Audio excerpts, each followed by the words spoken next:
Con el simposio de la sociedad, vemos entonces ahora cuando no hacemos una adecuada prevención ni destapamos el vaso afectado, el paciente va a llegar a falla cardíaca. Y es aquí donde la doctora Adriana Torres nos va a hablar de opciones de manejo en falla cardíaca avanzada. La doctora Torres es internista cardióloga, especialista en falla cardíaca y trasplante cardíaco de la Clínica Colombia de Bogotá y es la presidente del capítulo de falla cardíaca, trasplante cardíaco e hipertensión pulmonar.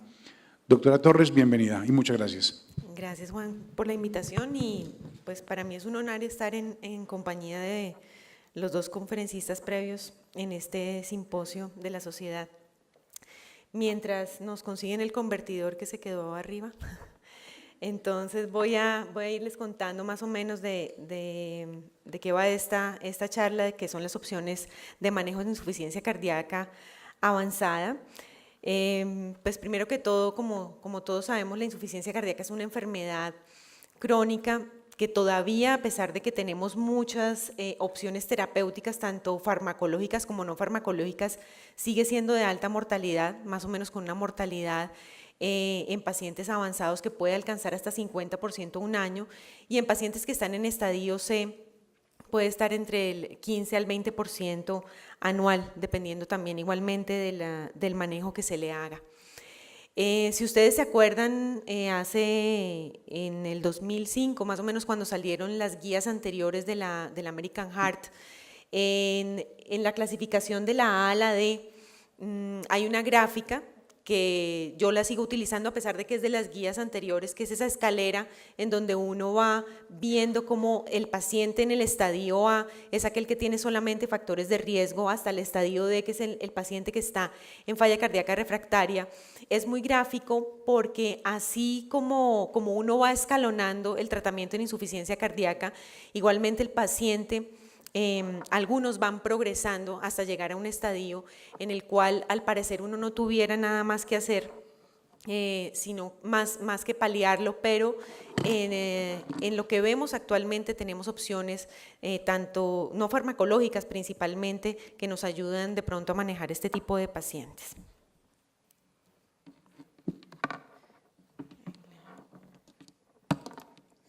¿Ya lo tienes ahí?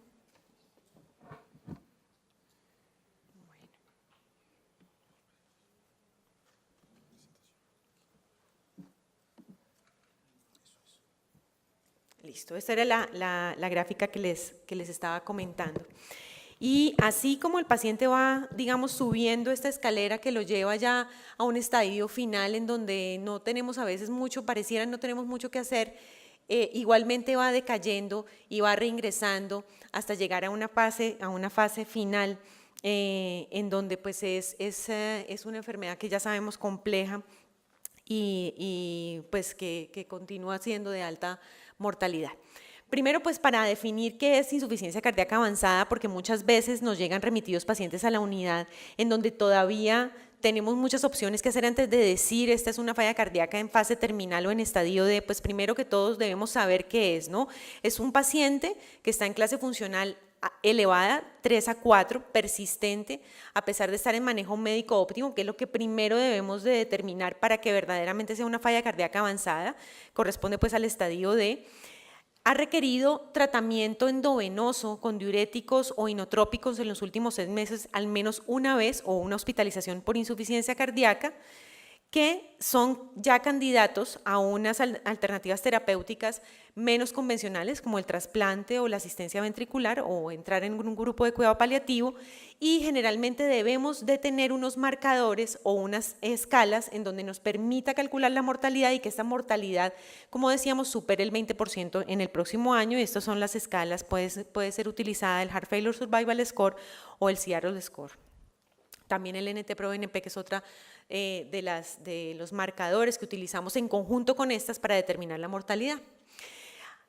Idealmente, cuando uno clasifica a un paciente con insuficiencia cardíaca avanzada, debe pasarle como una lista de chequeo en cuanto al tratamiento médico y una lista de chequeo en cuanto a las características clínicas del paciente. Entonces, por ejemplo, en el ecocardiograma que tenga al menos una característica de mal pronóstico, que es la fracción de eyección por debajo del 30%, que tenga a nivel de la válvula mitral, pues si es un paciente, en el Doppler mitral, si es un paciente con disfunción diastólica, tenga una alteración de la función diastólica, que la medida de la cuña pues, o de las resistencias arteriales pulmonares sean mayores de 12 o la cuña mayor de 16 y que el NT-proBNP o el BNP estén persistentemente elevados. Igualmente, a nivel de la capacidad funcional, que el paciente igualmente esté deteriorado, medido a través de la caminata de 6 minutos o del consumo de oxígeno, que es uno de los determinantes que más utilizamos para definir si el paciente es candidato a trasplante, o al menos una hospitalización en los últimos 6 meses por falla cardíaca. O que a su vez la falla cardíaca esté deteriorando otros órganos debido al bajo gasto que produce esa disfunción, como la pérdida de peso, la falla renal, la intolerancia a los medicamentos que modifican el pronóstico de estos pacientes como los IECAs o los betabloqueantes por hipotensión o por empeoramiento mismo de la falla cardíaca. La hipotensión sistólica es también un determinante muy importante de pronóstico en el paciente. La necesidad de que el paciente necesite cada vez más y más diuréticos para poderlo controlar, la disminución progresiva del sodio sérico o que el paciente empiece a tener descargas del cardiodesfibrilador muy seguidas. Lo primero entonces que hay que hacer con este paciente en que ya definimos que es una falla cardíaca avanzada es evaluar que efectivamente tenga dentro de este algoritmo que propone la Sociedad Europea de Cardiología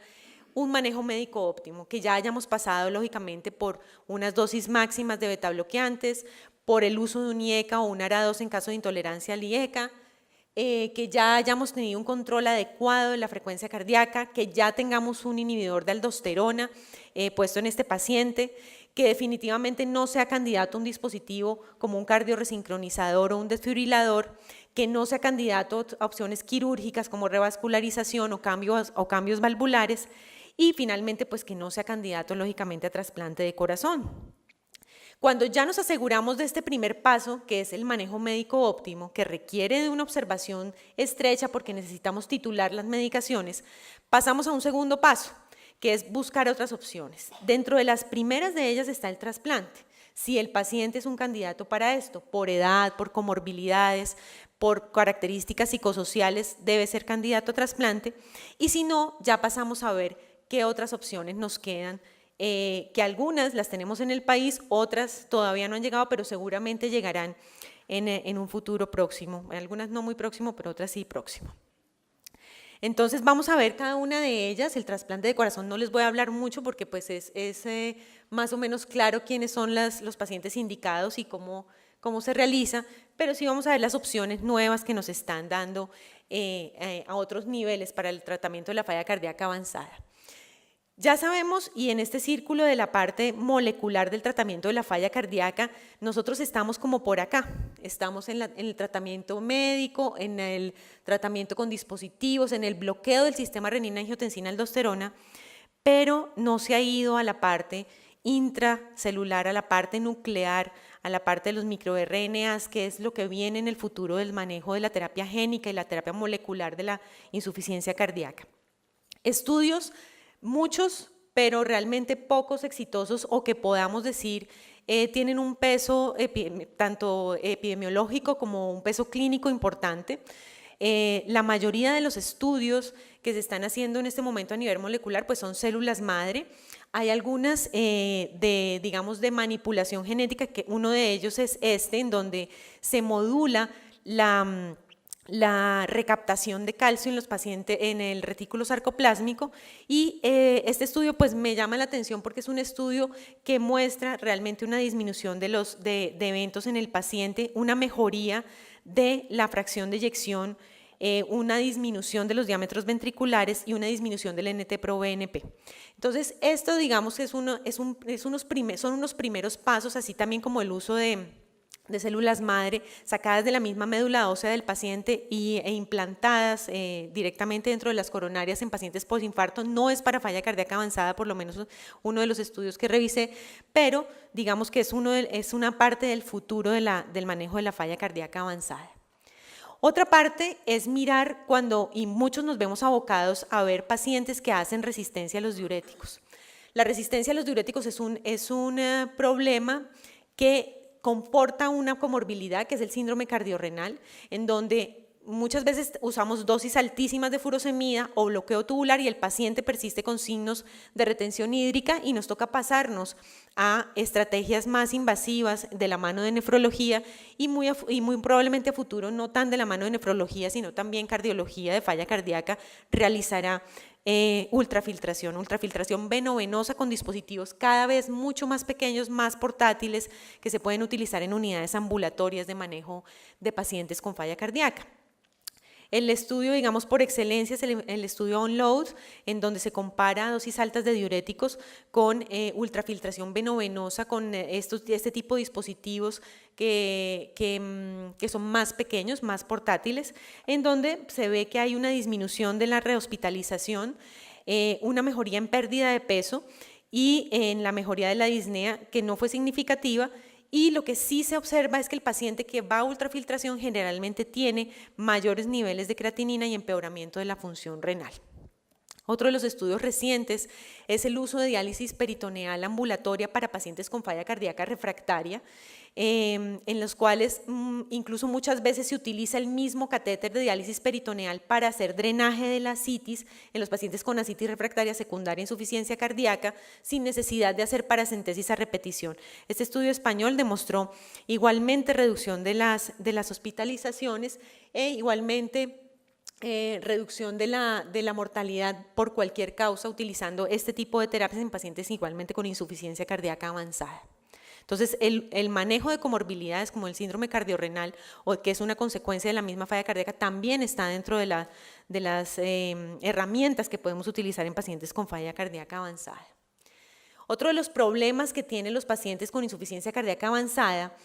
es la insuficiencia mitral. La insuficiencia mitral severa o moderada, que hace que el paciente sea mucho más sintomático y que con fracciones de eyección por debajo del 30% y con falla cardíaca avanzada es muy difícil llevarlo a una cirugía de cambio valvular mitral o una cirugía de plástica o de reparo de la válvula mitral. Cada día, y complemento lo que decía ahorita el doctor Estrada, la parte de hemodinamia y de cardiología intervencionista está tomando una gran lugar, no solamente en los pacientes para intervención coronaria, sino también para intervenciones en otro tipo de enfermedades en válvulas y también en falla cardíaca, como vamos a ver ahorita también más adelante con otros dispositivos. Este que se llama el clip mitral, el Mitra Clip, en donde se toma las dos valvas de la mitral, se clipan por la parte inferior, se pueden poner 1, 2, hasta 3 clips para tratar de reducir un poco el anillo mitral y tratar de reducir ese chorro de insuficiencia mitral, que es el que regurgita la sangre y hace que el paciente desarrolle más hipertensión pulmonar y desarrolle más síntomas. El primer estudio que se realizó, uno de los primeros estudios, el más importante que tiene ahorita MitraClip, es el Everest. El Everest no mostró unos resultados muy alentadores en cuanto a mortalidad, como ustedes ven acá, pero sí en cuanto a disminución ecocardiográfica de la insuficiencia mitral y mejoría de la sintomatología. Como ustedes ven, pues son estudios que de pronto no tienen el peso en cuanto a endpoints fuertes como la mortalidad, pero muchas veces en insuficiencia cardíaca avanzada uno debe mirar otros puntos, como son precisamente la calidad de vida, sin dejar de lado lógicamente la mortalidad de estos pacientes, que ya de por sí es alta, pero sí mirar otras cosas, como es si el paciente mejora en cuanto a síntomas. Y por eso me pareció importante este otro estudio que acaba de sacar un grupo alemán, en donde hacen un análisis de los pacientes que fueron llevados parte del Everest a esta intervención de MitraClip, y vieron que el secreto, digamos, el punto más importante para la implante de este tipo de dispositivos es elegir bien el paciente. Yo creo que como todo en este tipo de intervenciones que son más avanzadas y más complejas, la selección del paciente adecuado es de las cosas más importantes. Entonces vieron 3 cosas muy, muy importantes, que fue, primero, pacientes con NT-proBNP más de 10.000, es probable que no se beneficien porque tienen mayor mortalidad, pacientes de más de 80 años o pacientes que tengan la creatinina elevada, o pacientes que estén en clase funcional 4 persistente o con TAPSE menor de 15 milímetros, o con una insuficiencia tricuspidia moderada o más de moderada, no deben ser llevados de pronto al implante de MitraClip porque eran los pacientes que más se morían. Y proponen un algoritmo muy interesante en cuanto al uso de este dispositivo percutáneo para insuficiencia mitral, en donde yo creo que me parece que es parte del futuro del manejo de estos pacientes en forma percutánea y que se debe agregar, muy probablemente se va a agregar si logran demostrar en algún otro estudio que está en curso de todas formas para MitraClip, si logra entrar a las guías de tratamiento de la insuficiencia mitral y de falla cardíaca. Entonces, se deben primero calcular que el Euroscore para la cirugía sea mayor de 20, mirar que no tenga otros tratamientos como resincronización cardíaca, y si el paciente no tiene los criterios de alto riesgo que he mencionado ahorita, pues sí puede ser llevado a MitraClip con una mortalidad muy aceptable y con una mejoría tanto de la calidad de vida como de las rehospitalizaciones. Otro de los dispositivos que es también percutáneo es la Tiara, que ya es un implante percutáneo completo de la válvula mitral, y hay otros dispositivos también que se están estudiando para insuficiencia mitral ya en falla cardíaca avanzada secundaria o por dilatación del anillo mitral funcional. El tratamiento de otras comorbilidades. El tratamiento de otras comorbilidades como la anemia es otra opción que tenemos para el paciente con falla cardíaca avanzada. El paciente con falla cardíaca avanzada hace anemia de patología crónica multifactorial que hace que la clase funcional empeore y en algunos estudios también se ha visto que empeora la mortalidad. A pesar de que los estudios que se han hecho con hierro endovenoso, tanto sacarazo como carboximaltosa férrica y con eritropoyetina, no se ha visto un cambio en la mortalidad como tal, sí se ha visto una reducción en la rehospitalización y una mejoría de la calidad de vida de estos pacientes y reducción de la clase funcional. Por lo tanto, es una herramienta útil para pacientes que tienen insuficiencia cardíaca avanzada, que están de pronto ya en manejo médico óptimo, que no tienen otras opciones y es un tratamiento que no es de alto costo, que es fácil, digamos, de poner tanto en unidades renales como en unidades de falla cardíaca que tengan hospitales de día para corrección de la anemia con hierro endovenoso y con eritropoyetina en caso de que tengan falla renal asociada. A ellos se les hace un diagnóstico, se les hace un tratamiento inicial, una fase de corrección de la anemia que dura más o menos unas 6 semanas, poniendo semanalmente hierro sacarato, y posteriormente se hace una fase de mantenimiento en donde periódicamente vuelve a medírseles tanto la hemoglobina como la ferrocinética para mirar, digamos, el resultado de esta terapia endovenosa. Algo que está ya en las guías y que viene con fuerza de forma muy, muy importante es la asistencia circulatoria mecánica. La asistencia circulatoria mecánica cambia el panorama totalmente del tratamiento de la insuficiencia cardíaca avanzada, porque son pacientes que, como veíamos, si de pronto no tienen la opción de un trasplante de corazón, pues eventualmente uno puede poner un corazón artificial para continuar, para cambiar la mortalidad de estos pacientes, y esto se vio en un estudio que se llama REMATCH. En el REMATCH hay en este momento 2.000 pacientes, de esos 2.000 pacientes ya hay un paciente que lleva 9 años con el dispositivo, con una HeartMate 2 y muestra definitivamente cómo ha reducido la mortalidad de estos pacientes con falla cardíaca avanzada. Y pues la asistencia circulatoria mecánica, como ustedes sabrán, pues uno puede decidir ponerla como puente a un trasplante de corazón, como puente a recuperación después de un choque cardiogénico por un infarto, por una miocarditis, como puente a tomar una decisión, por ejemplo, en los pacientes que hacen un paro cardíaco y que son jóvenes y no sabemos por qué fue ese paro cardíaco, se puede implantar un ECMO rápidamente periférico y después decidir, bueno, ¿cómo está este paciente? ¿Qué le vamos a hacer? ¿Hay recuperación o no hay recuperación? Y pues lógicamente la terapia de destino, que sería para los pacientes que tienen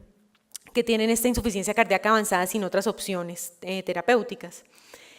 Hay otra opción que es el soporte hemodinámico en el intervencionismo coronario de riesgo, y ahorita vamos a ver qué tipo de dispositivo es el que se pone en estos pacientes. Las indicaciones para falla cardíaca avanzada es aquel paciente que está en clase funcional 4, a pesar de manejo médico óptimo, por lo menos 60 días,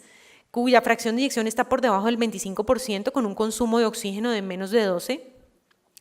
dependiente de inotrópicos y que no es candidato a trasplante cardíaco. Estos son los criterios de ingreso de ese estudio de HeartMate 2. Se toman ahora para los pacientes con indicación de dispositivos para largo plazo o definitivos, y se debe evaluar también el momento en que se debe implantar el dispositivo, y para evaluar el momento del implante del dispositivo uno debe mirar el perfil hemodinámico del paciente.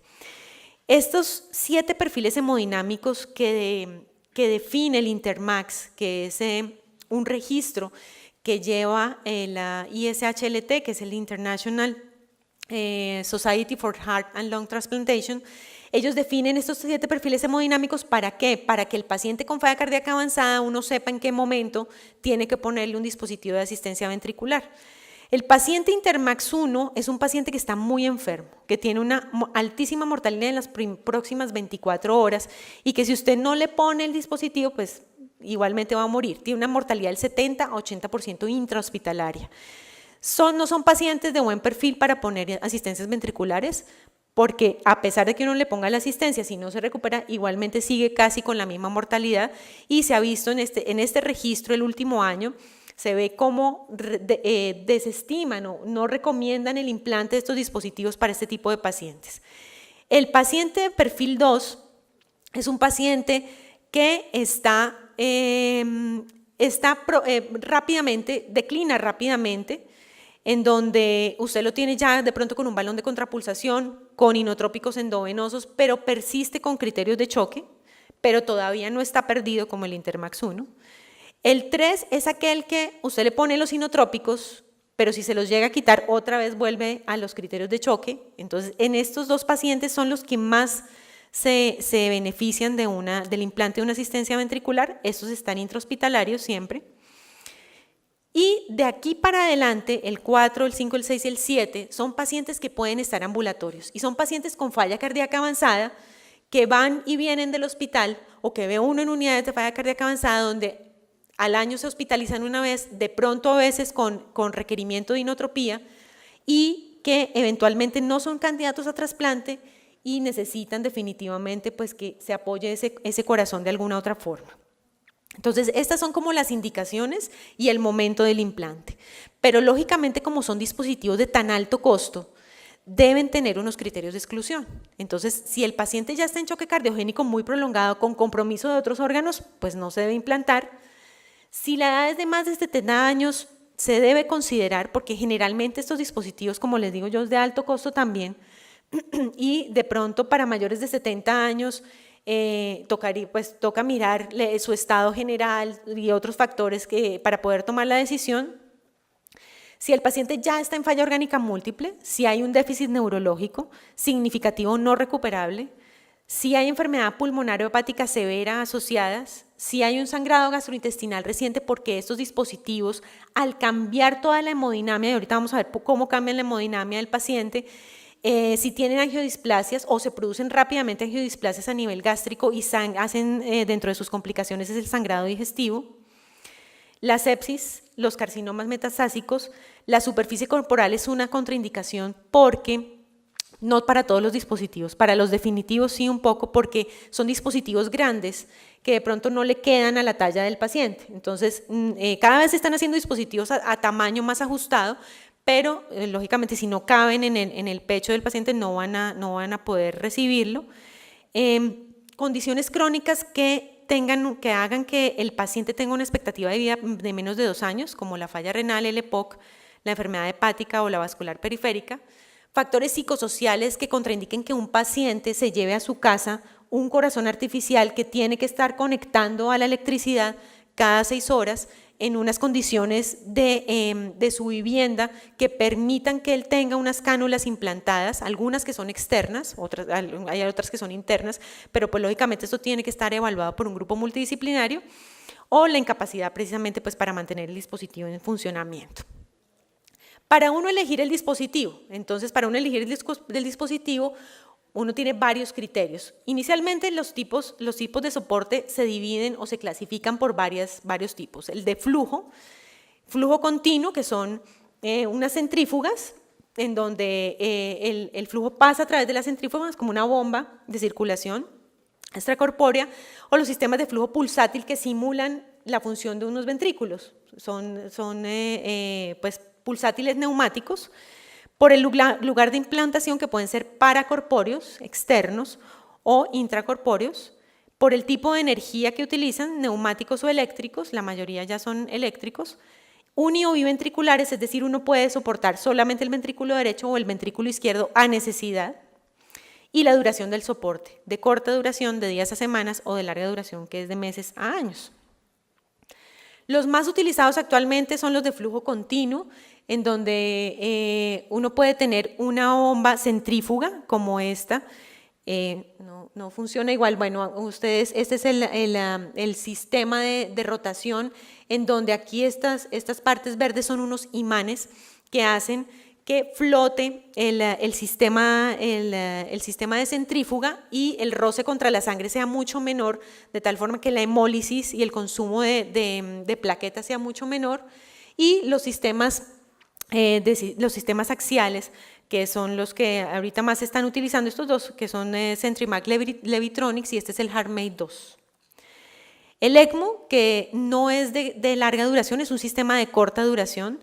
De hecho, es como un sistema, digamos, para salvar la parte aguda y después uno tomar una decisión de avanzar a otro sistema, o cuando el paciente requiere también de un soporte pulmonar, porque lo que su nombre significa, una membrana con oxigenador, además de la circulación extracorpórea. El Levitronics, que casi todos estos, o todos, requieren de una anticoagulación, depende del tipo de dispositivo, alta o baja, o antiagregación, porque lógicamente son sistemas con cánulas que pueden trombosarse, es una de las complicaciones que tienen,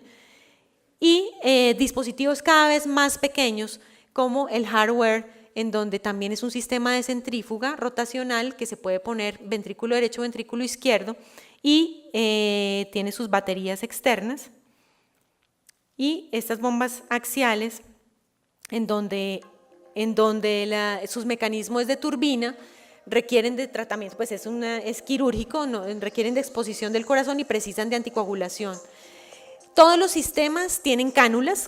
que van lógicamente sobrepasando el ventrículo que uno quiere digamos, liberar de presión y liberar de volumen. En este caso el ventrículo izquierdo, que va del ápice del ventrículo izquierdo a la aorta. Tienen un sistema eléctrico, que es una batería, y tienen el sistema rotacional en caso de que sean estas bombas de centrífuga, ¿no? Entonces, cada uno de ellos tiene, digamos, estos tres componentes, y el más común, digamos, el que tiene más estudios es el HeartMate 2, que ya está aprobado acá por el INVIMA igualmente, y pues por la FDA, y su sistema es un sistema axial, de rotación axial, igualmente con un sistema eléctrico en donde va pasando la sangre a través de esa bomba axial. Otros sistemas que son de corta duración y que son también percutáneos es el Impella. El Impella se usa más que todo cuando hay pacientes de alto riesgo que van con choque cardiogénico a intervención percutánea coronaria, y se pone tal cual como un catéter, queda ubicado en el tracto de salida del ventrículo izquierdo, y tiene este sistema de rotación también que da un flujo, dependiendo, hay dos tipos de Impellas. Hay un Impella que es el percutáneo, que da un flujo de más o menos 2.5 litros por minuto. Ustedes pueden ver cómo de la rapidez con que desocupa este tanque y pasa la sangre, el líquido para el otro lado. Y hay unos que ya no son percutáneos, sino quirúrgicos, y que dan el doble de flujo, más o menos 5 a 6 litros por minuto.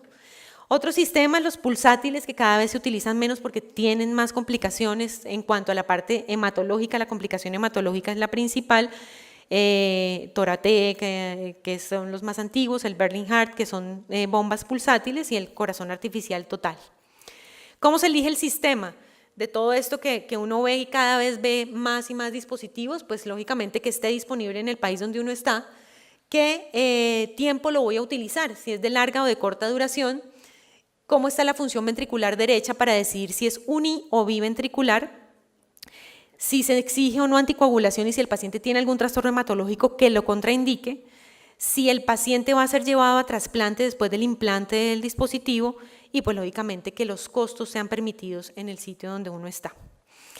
La terapia de destino, pues ahora más que todo está el HeartMate, está el Berlin Heart, está el hardware, que son los más pequeñitos cada vez más. Como les decía, el Rematch Trial, que es el que reduce mayormente mortalidad, sobre todo a 2 años.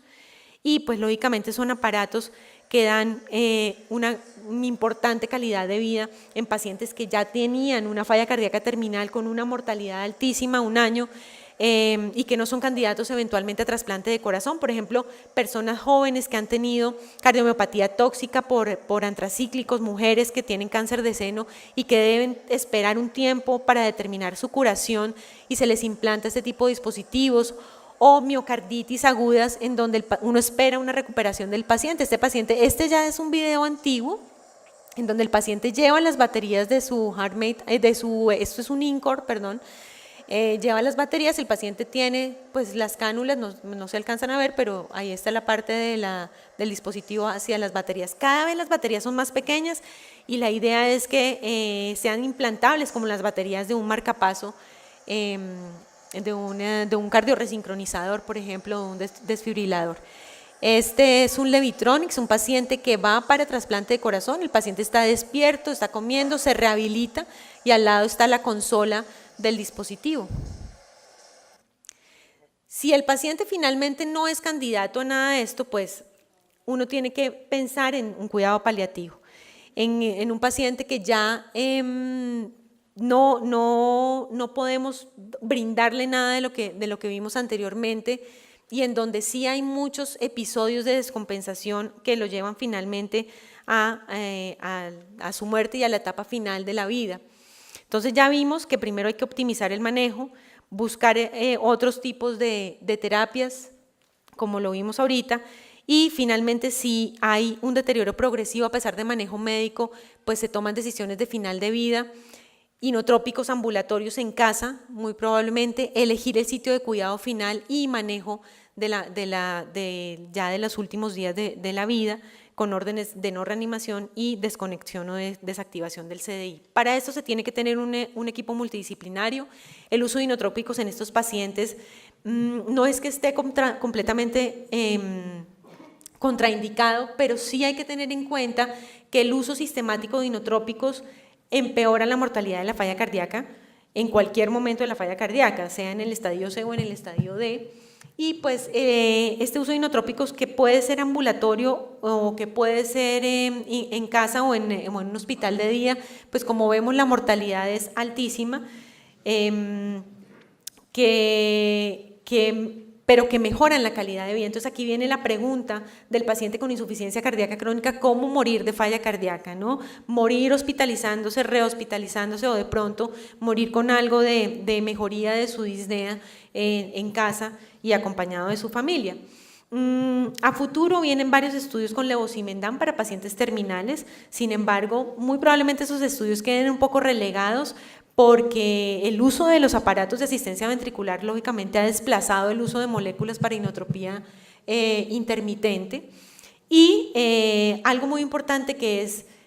siempre que se va a poner un dispositivo, toca hablar también con el paciente de cuándo se debe quitar el dispositivo, y es en estos pacientes que en fase terminal empiezan a hacer descargas y descargas y descargas del CDI, de los desfibriladores, que son muy dolorosas y empeoran de forma muy importante la calidad de vida. Entonces hay que asegurarse que el paciente conozca para qué es el dispositivo, conozca su pronóstico, el propósito del dispositivo y que también puede ser desconectado en algún momento de su fase terminal de la enfermedad si esto es necesario. En conclusión, la falla cardíaca, como ustedes ven, es un manejo que requiere unidades especializadas. Muchas veces un paciente con falla cardíaca avanzada uno no lo puede ver en un consultorio, uno requiere de un equipo multidisciplinario que tenga soporte de cirugía, de hemodinamia, de enfermería, de psicología, de nutrición para poder llevar al paciente adecuadamente. En los pacientes que ya están en fase terminal, siempre evaluar la calidad de vida por encima de otros objetivos y lógicamente utilizar las herramientas que mejoren este bienestar. La utilización de los recursos terapéuticos, a pesar de que haya cosas que de pronto mejoren calidad de vida, pues evaluar que la mortalidad no sobrepase esta calidad de vida y que cada vez viene con más fuerza la asistencia ventricular y los dispositivos de asistencia circulatoria mecánica como terapia de destino y como una opción con buenos resultados para pacientes en fase terminal. Muchas gracias.